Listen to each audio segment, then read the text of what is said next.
Bonjour, je m'appelle Tiffany Lemoine-Gutz. Je suis infirmière en santé au travail et également présidente du groupement des infirmiers de santé au travail.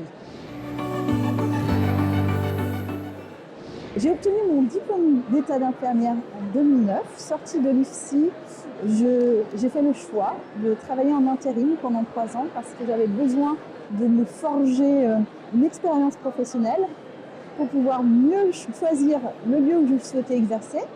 Au détour de ces 3 ans d'expérience, je me suis rendu compte que ce qui me manquait en soins plus traditionnels qu'en clinique ou à l'hôpital, c'était de pouvoir exprimer toutes mes compétences en matière de prévention et d'accompagnement.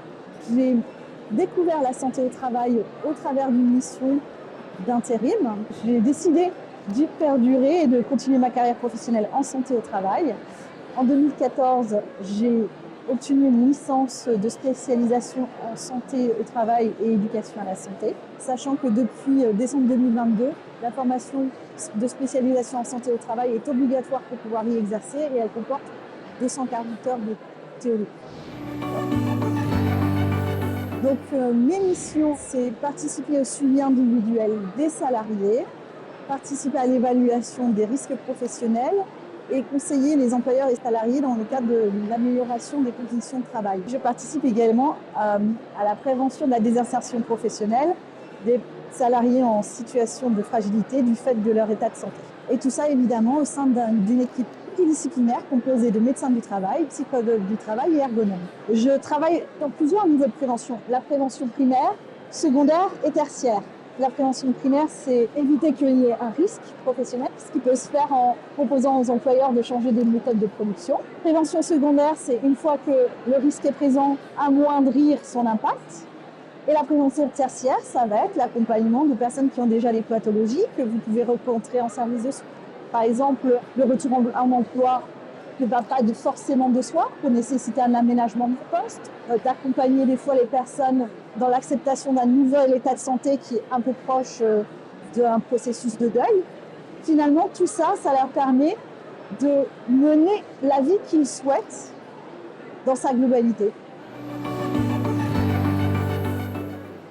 Connaître le monde de l'entreprise, de comprendre les enjeux des employeurs, de comprendre les risques professionnels et leur impact sur la santé, d'être en capacité d'évaluer les conditions de travail et les risques professionnels. Il s'agit aussi de pouvoir conduire des consultations infirmières dans le cadre des visites de suivi.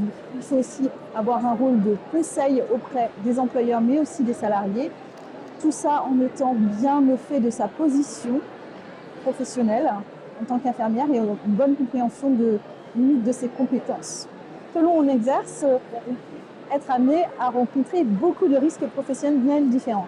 Dans ma pratique actuelle, je travaille en service interentreprise et l'équipe à laquelle j'appartiens suit plus de 300 entreprises différentes dans des secteurs d'activité très divers.